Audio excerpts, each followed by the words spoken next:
একটা প্রশ্ন আমাদের কাছে সবাই করে যে এক্সারসাইজ করলে কি কিডনি ভালো থাকে? মানে এই যে ফিজিক্যাল এক্সারসাইজ আমরা করি, দেখুন এই ব্যাপারটা খুব ইম্পর্টেন্ট এই কারণে, কারণ এক্সারসাইজের তো অনেকগুলো প্যাটার্ন রয়েছে।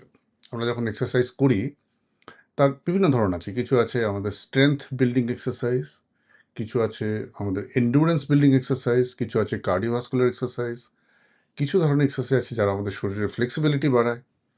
আর যোগা বা প্রাণায়ামে যেগুলো আমরা করাই সেটাও একটা form of exercise obviously, that not simply physical, তার ইম্প্যাক্ট কিন্তু আরও অনেক ডেপথে আমাদের physiological functionalities of each organ ভালো করতে সাহায্য করে নানান রকম যোগা বা প্রাণায়াম। এখন প্রশ্নটা হলো যে এক্সারসাইজ করলে কি আমাদের কিডনি ভালো থাকবে? এই প্রশ্নটায় কোনো দ্বিমত নেই, কারণ এক্সারসাইজের impact on the kidney health is obviously some direct and some indirect. Direct মানে কি, যখন আমরা এক্সারসাইজ করি স্পেশালি কার্ডিওভাস্কুলার এক্সারসাইজ, ধরুন আপনি খুব ব্রিস্ক ওয়াকিং করলেন বা একটু ট্রেডমিলে হাঁটলেন, এই ধরনের এক্সারসাইজ করলে আমাদের কি হয়, হৃদস্পন্দন বাড়ে। So our heart rate increases, heart has to pump more blood to supply to the muscles, কারণ যখন আমরা হাঁটছি, মুভ করছি, দৌড়চ্ছি, তখন মাসেলের এনার্জি রিকোয়ারমেন্ট প্রচণ্ড রকম বেড়ে যায়। তো সেটা সেটাকে মানে কি বলবো, সেটাকে এই যে মাসেলের যে increased calorie need, increase energy need, সেটাকে সাপোর্ট করার জন্য হার্টকে প্রচণ্ড দ্রুততার সঙ্গে পাম্প করতে হয়। ফলে হার্ট একটা certain amount of cardiac index, মানে আমরা প্রত্যেকটা মিনিটে যতটা হার্ট পাম্প করে ব্লাড বের করে, সেই অ্যামাউন্টটাকে কিন্তু অনেকটা অংশে বেড়ে যায়। সেই জন্য আমরা জানি আমরা এক্সারসাইজ করলে আমাদের একটা মানে কি বলবো, পালস রেট বেড়ে যায়, একটা বুক ধরফর মতো করে ইনিশিয়ালি। এবং এই যে হার্ট রেট বাড়ে, তার ফলে যখন হার্টের cardiac index, stroke volume and cardiac index যখন বেড়ে যায়, তখন তার বেনিফিট শুধু মাসেল নয়, শরীরের প্রত্যেকটি অর্গান পায়। কোন কোন অর্গান? তার মধ্যে একটা খুব ইম্পর্টেন্ট অর্গান হলো কিডনি। সো যখন আমরা এক্সারসাইজ করি, স্পেশালি কার্ডিওভাস্কুলার এক্সারসাইজ, তখন যেহেতু হার্টকে মাসেলের need of nutrition and oxygen requirement বাড়ানোর জন্য বেশি পরিমাণ রক্তকে লাংসকে পাঠিয়ে সেখান থেকে অক্সিজেন নিয়ে মাসেলে পাঠাতে হয়। সো এন্টার সার্কুলেটরি সিস্টেমের যে কার্ডিয়াক ইন্ডেক্স সেটা বাড়তে শুরু করে, that benefit directly passes on to the other organ, specially the kidney. কেন কি জানেন, kidney is one of the organ যার ব্লাড ফ্লো প্রচণ্ড রকম বেশি, এবং তাতে যখন প্রচুর পরিমাণে রক্তের সরবরাহ হয়, ফলে কিডনির যে নিউট্রিয়েন্ট সাপ্লাই, কিডনির থেকে যে wash out of the toxin যেগুলো হওয়ার কথা, সেই পাঁচটা ভালো হয়। So circulatory functions of the kidney gets improved, which is a indirect benefit of exercise on the kidney health, there is no doubt. Second important part যেটা আমাদের বুঝতে হবে, যখন আমরা এক্সারসাইজ করি, এক্সারসাইজ যদি রেগুলার করা হয় তাহলে তার দু তিনটে অ্যাডভান্টেজ আছে। First and foremost advantage in the glycemic control and insulin resistance. মানে যারা রেগুলার এক্সারসাইজ করেন, মানে ডায়াবেটিসে যারা ভুগছেন, তাদের প্রত্যেকে তো আমরা রেগুলার এক্সারসাইজ করতে বলি। এই রেগুলার এক্সারসাইজ করলে কি হয়, আমাদের ব্লাড সুগার কন্ট্রোল এবং আমাদের শরীরের যে ইনসুলিন টেক ওভার করার ক্ষমতা ইন দ্য মাসেল, যাকে আমরা ইনসুলিন রেজিস্ট্যান্স বলি, ইনসুলিনের সাহায্যে গ্লুকোজ টেক ওভার করার যে ক্ষমতা, সেটা সিগনিফিকেন্টলি ইম্প্রুভ করে। মানে যদি আপনি রেগুলার এক্সারসাইজ করেন, তাহলে muscle can take up the free glucose with the help of insulin very easily, মানে leading to the fall of blood sugar in the blood. On the contrary, যদি আপনি exercise না করেন, যাদের ডায়াবেটিসের প্রবণতা রয়েছে, তাদের শরীরের রক্তে প্রচুর ইনসুলিন আছে, কিন্তু প্রচুর গ্লুকোজ আছে, ইনসুলিনও আছে, কিন্তু ইনসুলিন সেই গ্লুকোজকে মাসেলের ভেতর ঢোকাতে পারে না, ফলে রক্তে গ্লুকোজের মাত্রাটা বেশি থাকে। এই কন্ডিশনটাকে তো আমরা ইনসুলিন রেজিস্ট্যান্স বলি, যেটা টাইপ 2 ডায়াবেটিসের মেজরিটি হয়ে থাকে। এক্সারসাইজ করলে এই ইনসুলিন রেজিস্ট্যান্স কমে, ফলে আমাদের রক্তে শর্করার মাত্রা বা গ্লুকোজের মাত্রা কম থাকে, and that obviously helps the kidney health. কারণ যদি এই গ্লুকোজের মাত্রা রক্তে কনস্ট্যান্টলি ভালো থাকে, তাহলে অ্যাডভান্স গ্লাইকেশন এন্ড প্রোডাক্ট যেগুলো তৈরি হয়, তার আগে কিডনিতে ডিপোজিট হয়, এবং সেই ডিপোজিশন কিন্তু আলটিমেটলি ধীরে ধীরে ধীরে ধীরে কিডনির স্বাস্থ্যের ক্ষতি করে।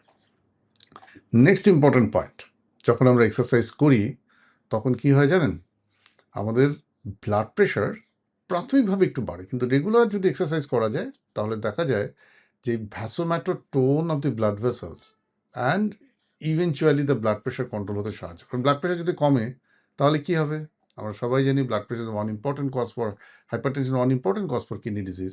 ন্যাচারালি যে হাইড্রোস্ট্যাটিক প্রেশার ইনডিউস যে গ্লোমেরুলার ইনজুরি হয়, সেই ইনজুরিটা ভালো হতে শুরু করবে। That is tremendously beneficial for the kidney. আরও কি ঘটনা, যখন আমরা এক্সারসাইজ করি তখন কি হয়, আমাদের প্রচুর ঘাম হয়, সেটা তো আমরা জানি, because sweating is A one important effect of any kind of endurance exercise. তো সেটা যেই সোয়েটিং হয়, তখন সোয়েটিংয়ের মাধ্যমে, ঘামের মাধ্যমে আমাদের শরীরের কিন্তু বেশ কিছু টক্সিন শরীর থেকে বাইরে বেরিয়ে আসে, এবং এইটা কিডনির ফাংশনও কিন্তু ইনডাইরেক্টলি হেল্প করে। মানে কিডনির যে কাজ, তার কিছুটা কাজ এক্সারসাইজ করলে, ঘামের মাধ্যমে, সোয়েট প্ল্যান্টের মাধ্যমে আমাদের শরীর থেকে বেশ কিছু মেটাবলিক টক্সিন বাইরে এক্সক্রিটেড হয়। আপনারা নিশ্চয়ই জানেন যে সোয়েটের মাধ্যমে কিছুটা ইউরিয়া সিক্রেটেড হওয়ার সম্ভাবনা রয়েছে। সুতরাং sweating is a good modalities of excretory function of our body, এবং আমাদের শরীরের বেশ কিছু মেটাবলিক টক্সিন যারা otherwise kidney has to take it out, তারা কিন্তু এক্সারসাইজ করলে সোয়েটিংয়ের মাধ্যমে বেরোয়। এছাড়াও আরও কতগুলো বেনিফিট এক্সারসাইজের রয়েছে, সেগুলো হচ্ছে আমাদের নার্ভাস সিস্টেম এবং যে ভেগাস নার্ভ, যার মাধ্যমে আলটিমেটলি কিডনির অটো রেগুলেশন সব কন্ট্রোল হয়, তারা প্রচণ্ড রকমভাবে বেটার টিউনিং মডেলে থাকে। আর লিমফ্যাটিক সার্কুলেশনস, যেটা আমাদের প্রচণ্ড important, apart from the blood, lymphatic circulation is a very important part of the right distributions of different metabolic waste products so that it can filter well. That gets very nicely activated when we do exercise. সুতরাং এক্সারসাইজের benefit for kidney health না বলার নয়। মানে কত রকমভাবে যে exercise আমাদের কিডনিকে সুস্থ রাখতে সাহায্য করে। তবে একটা জিনিস খুব ইম্পর্ট্যান্ট, সেটা হচ্ছে রেগুলার এক্সারসাইজ একটা নির্দিষ্ট মাত্রায় করতে হবে। যে জিনিসটা মনে রাখা দরকার, দেখুন, প্রত্যেকটা মানুষের শারীরিক ক্ষমতার উপর বিচার করে, তার লাংসের ক্যাপাসিটির উপর বিচার করে, তার কার্ডিওভাস্কুলার ফিটনেসের পরিস্থিতিটাকে সর্বান্নভাবে মূল্যায়ন করে তবেই কিন্তু একটা এক্সারসাইজ রেজিম ঠিক করা উচিত। সুতরাং আমরা সবসময় রেকমেন্ড করি যে যখনই কোনো মানুষ যার কিডনির অসুখ হয়েছে, জন্য এখন নতুন কোনো এক্সারসাইজ রেজিমে ঢুকছেন, please that need to be done under supervision. দুম করে হঠাৎ একদিন ইচ্ছে হলো প্রচণ্ড জোর এক্সারসাইজ করতে শুরু করলাম ট্রেডমিলে, দ্যাট ইজ নট গুড। এটা একটা গ্রেডেড ফেনোমেনন। ধীরে ধীরে ধীরে ধীরে আমাদের বডির এক্সারসাইজ ক্যাপাসিটিকে বিল্ড করতে হয়। এবং আপনারা কি জানেন যে আমাদের নেফ্রোকেয়ারে আমরা VO2 max and resting metabolic rate analysis বলে দুটো টেস্ট করে একদম পরিষ্কার বুঝতে পারি যে কতটা মাত্রার এক্সারসাইজ একজন মানুষের শুরুতে করা উচিত। 3 মাস পর আবার সেটাকে রিপিট করলে বোঝা যায় যে এবার তার এক্সারসাইজের ডোজটা কতটা বাড়ানো উচিত। এক্সারসাইজ করানো এবং এক্সারসাইজটা ঠিক ঠিক করে গাইড করা, that's absolutely science. It also needs a complete medical guidance. 99% ক্ষেত্রে এটা হয় না বলেই এক্সারসাইজের সুফলটা আমরা পাই না।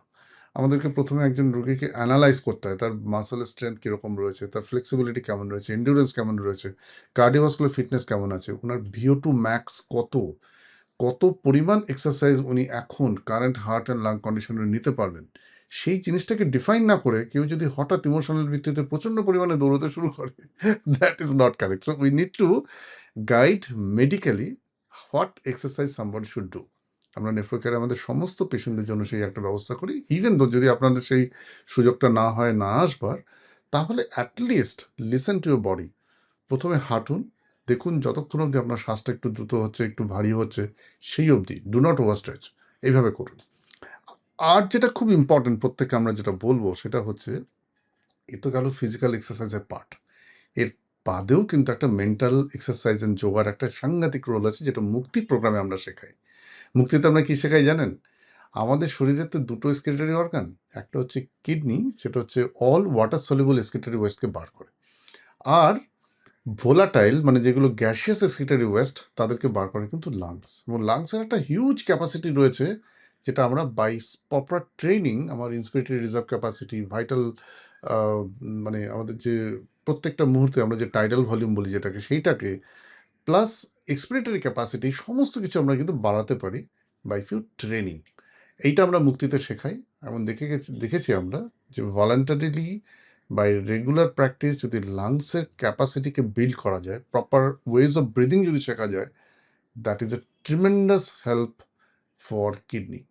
এবং এটা এই ফাংশনটা মানে লাংসের ফাংশনালিটি ইমপ্রুভ করলে এবং লাংসের ফিজিওলজিক্যাল ফাংশন ইমপ্রুভ করলে কিডনির কার্যকারিতা অনেক কমে যায়। কারণ লাংস আর কিডনি দুজনে মিলে আমাদের রক্তের কিন্তু অ্যাসিড বেসের মাত্রা সবসময় ঠিক রাখতে সাহায্য করে। সুতরাং এই ফিজিক্যাল এক্সারসাইজ তার ডোজ নির্ধারণ করা, কতটা কি করবেন, কি পদ্ধতিতে করবেন, কোন মাসেলকে প্রথমে অ্যাক্টিভেট তারপর কি করবেন, এইটার যেমন কমপ্লিট অ্যাসেসমেন্ট আমরা VO2 max, RMR এই সমস্ত টেস্ট দিয়ে করে তারপর একটা তার প্রেসক্রিপশন তৈরি করি।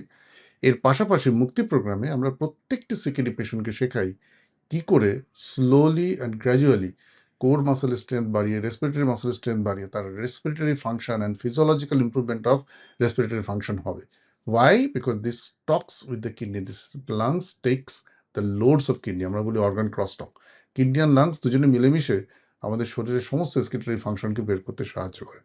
যদি এই সুতরাং লাংসকে যদি আমরা এক্সারসাইজ করাতে পারি, because it has a voluntary control, তাহলে automatically kidney gets a tremendous physiological support for his work and it gets opportunity to hell.